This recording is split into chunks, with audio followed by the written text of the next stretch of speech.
भारत गौरव आचार्य श्री पुलक सागर जी गुरुदेव के प्रवचन और लेटेस्ट धार्मिक भजन व कार्यक्रम निशुल्क देखने व सुनने के लिए हमारे YouTube चैनल जीन शरण मीडिया को आज ही सब्सक्राइब करें और सबसे पहले देखने के लिए बेल आइकन पर क्लिक जरूर करें। प्यारी प्यारी भव्यात्माओं,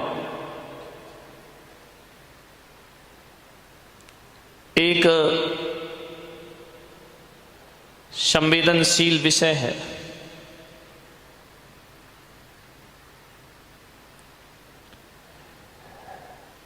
नारी का जीवन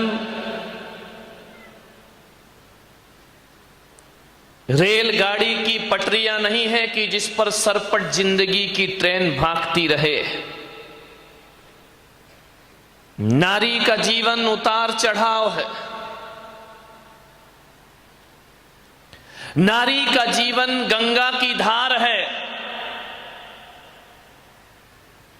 जब वह हिमालय से निकलती है, गौमुख में प्रवेश करती है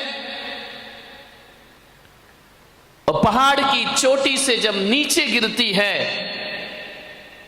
तो कई चट्टानों से टकराना पड़ता है, बियावान जंगलों से गुजरना पड़ता है, कभी कभी सुंदर घाट भी मिलते हैं तो कभी कभी निर्जन स्थान भी मिला करता है, और गंगा को कभी कभी अर्घ भी मिला करता है तो गंगा में कभी कभी गंदगी भी धोना पड़ती है। ऐसा ही जीवन इस नारी का हुआ करता है। उतार चढ़ाव भरा जीवन महिलाओं का हुआ करता है। एक सी जिंदगी इनकी नहीं हुआ करती है। ध्यान रखिए, इन्हें एक नहीं दो जीवन जीना पड़ते हैं। आदमी तो एक ही जिंदगी जीता है, लेकिन नारी दो जीवन जीती है। एक जीवन अपने पिता के घर का और दूसरा जीवन अपने पति के घर का जीना पड़ता है। उसे दो संस्कृतियों में मेल कराना पड़ता है, उसे दो सभ्यताओं में मेल कराना पड़ता है, उसे दो संबंधों को बनाना पड़ता है। इसलिए ध्यान रखिए, नारी को बहुत संभल करके जिंदगी जीना चाहिए। दो परिवारों का जीवन जीना है, दो संस्कृतियों को एक करना है।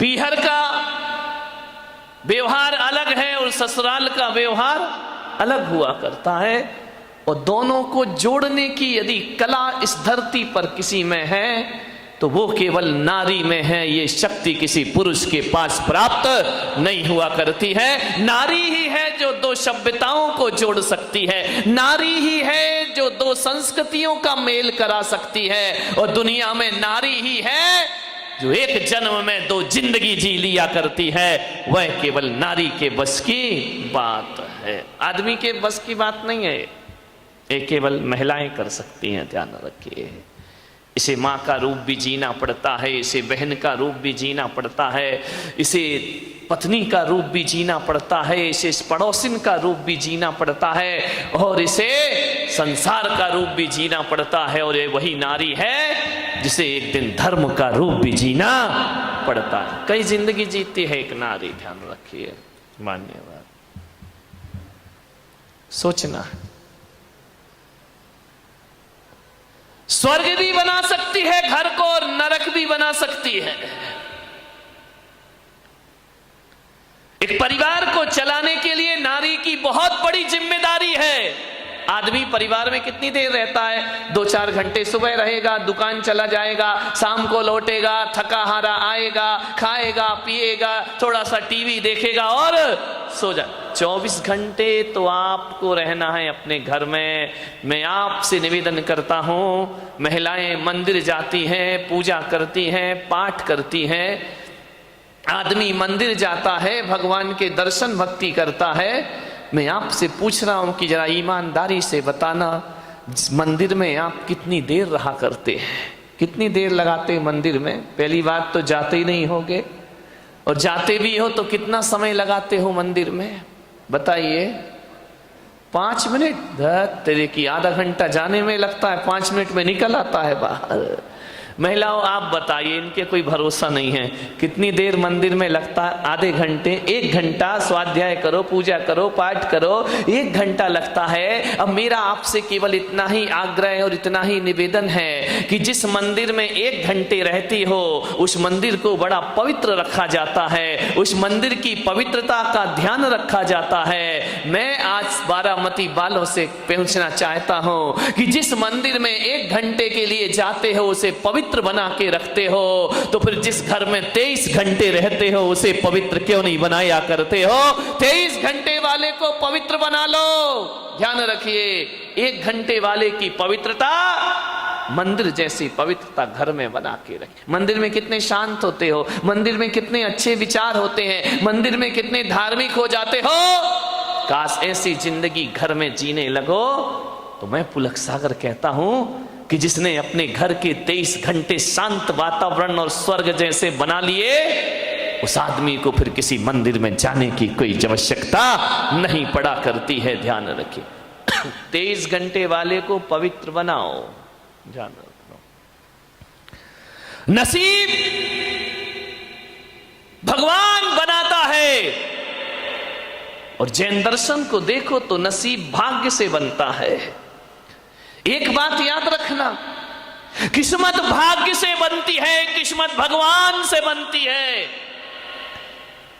किस्मत बनाना भगवान के हाथ में है और किस्मत बदलना भी उसके हाथ में, वो हमारे हाथ में नहीं है। लेकिन एक चीज तो हमारे हाथ में है कि हम नसीब बदल पाए या ना बदल पाए, लेकिन आदमी यदि ज्ञान गंगा महोत्सव में आकर के बैठ रहा है, सुन रहा है प्रवचन को, तो नसीब बदले या ना बदले, आदमी अपना नेचर तो बदल सकता है, अपना स्वभाव तो बदल सकता है, अपना व्यवहार तो बदल सकता है। यदि व्यवहार बदल गया तो मैं विश्वास दिलाता हूं कि जिस आदमी का व्यवहार और स्वभाव बदल जाता है उसके नसीब को बदलने में फिर ज्यादा देर नहीं लगा करती है। व्यवहार बदल लीजिए, ध्यान रख, स्वभाव बदल लीजिए।